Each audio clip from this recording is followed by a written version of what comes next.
Ever since the Order of the Phoenix came out, I bet we all wanted to have a room of requirements where we could go to and wish for whatever we need. Well, in Hogwarts Legacy, we will finally be able to do it, even if it is only in a game. But seriously, the things we will be able to do in the room of requirements in this game seem endless. In today's video, we will go over the things we have seen the player do in the trailers, what that means for the game, and other possibilities that they haven't shown us yet. But first, hi! Welcome! I do lots of Hogwarts Legacy videos, so if you like what you see, a like and a subscribe would be highly appreciated. Now without further ado, let's dive right into the depth of the room of requirements.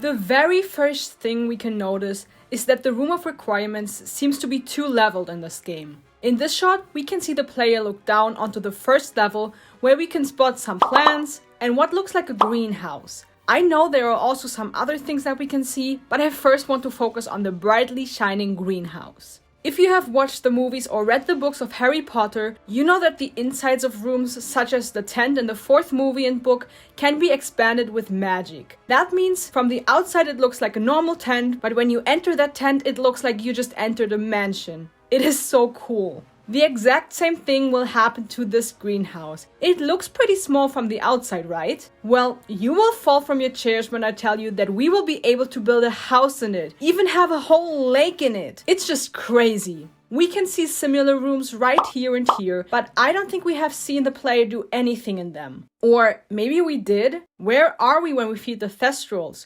Is it in one of these rooms? I guess we will have to wait until they show us more of it.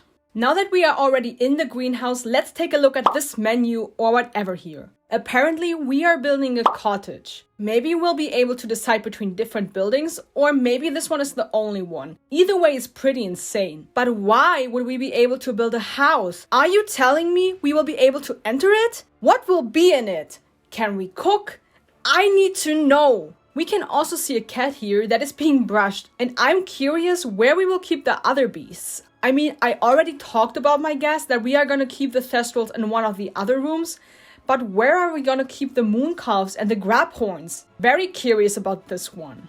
When we step out of the greenhouse and take a look around the room of requirements, we can see in this shot that we will be able to put on a potion station to brew 3 potions at the same time. Down here we can see 4 different kinds of potion stations, so I guess we will be able to choose whichever style we like most. The one chosen here is the scientific T-shaped potion station.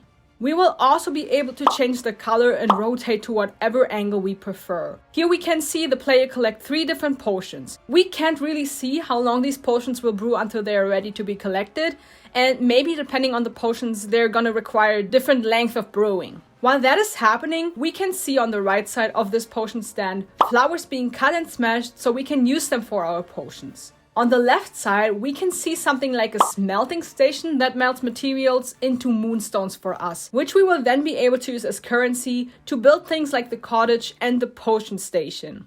I'm curious what materials we need for these moonstones. There is no real description for a moonstone in Harry Potter, but what it says is that it has a milky color that shines very brightly. We heard about them first when Snape gave the 5th year's homework to do research about the moonstone and how it is being used in potion making.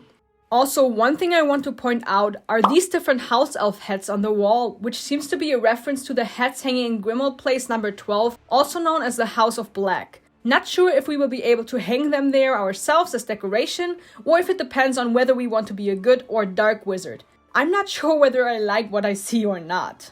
Anyways, when we walk away from the potion station and towards the greenhouse, we walk past tables full of plants. This one right here ends with sweet, but I couldn't find any plant with that name. The same plant can be seen over here. If you have any idea on what plant this could be, please let me know in the comments. I'm super curious to see if you can find anything. The next plant we walk by is Dittany, which is a plant used in healing potions. In the first part of the 7th movie, we can see Hermione using it on Ron when he splintered while apparating out of the Ministry of Magic. And then the last plant of this row is the Mandrake, or also called Mandragora. In this shot right here, we can see the player use it to kill enemies. When you look more closely, they are first covering their ears because the scream of the Mandrake is unbearable. Depending on how old the Mandrake is, it either knocks you out for a few hours or it kills you immediately. Before I made this video, I was wondering whether we will be able to only knock enemies out with a younger mandrake. However, in the room of requirements, we can actually see that you can only collect the mandrake after 25 minutes, which means you have to wait for it to fully grow first. One thing that hasn't been answered, however, is whether we will be able to brew potions with the mandrake to heal people that were cursed to stone, just like in Harry Potter and the Chamber of Secrets. And no way! We actually have the hopping pot right here.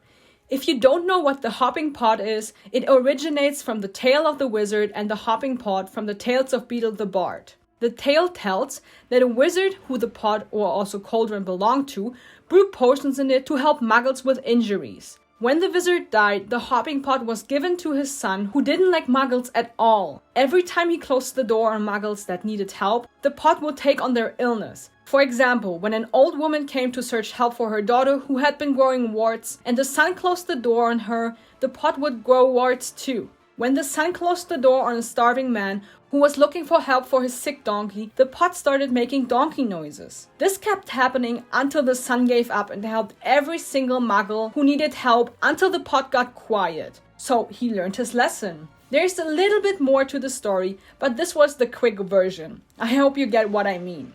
I think it is really cool that they added it to the game. Shows how in depth they went with their research. It looks like we will be able to brew different potions in it, where right here we brew an invisibility potion.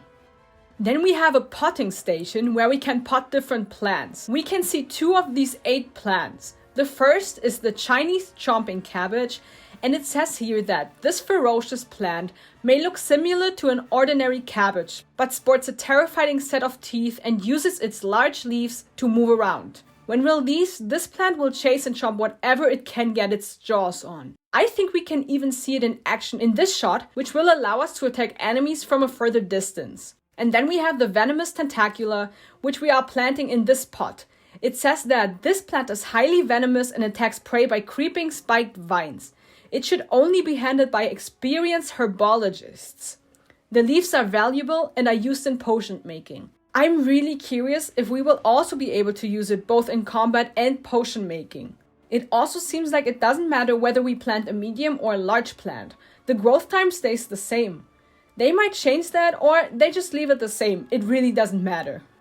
Right next to the potting station, we can see a stand for fertilizer, which we will probably be able to use to reduce the growth time of the plants. One last thing I want to point out is this table right here. I couldn't figure out what we will be able to do with it. It looks like we might be able to write letters or whatever, but I'm really not sure. I think there will be so many other things we will be able to do in the room of requirements. We saw that we can even bring companions to the room, so there's a possibility for some dueling practice or even wizard's chess. If I have missed anything that you think must be mentioned, then write it in the comments down below. After all we have seen of the room of requirements already, I can say that I'm extremely excited about having my own little world in it. If you enjoyed the video, go leave a like. I would really appreciate it, and it would help me out a lot when it comes to creating content you guys want to see. For today, that was it from my side. Don't forget to hit that subscribe button and activate the notification bell so you will be notified when I post my next video. I will see you next time. Until then, bye!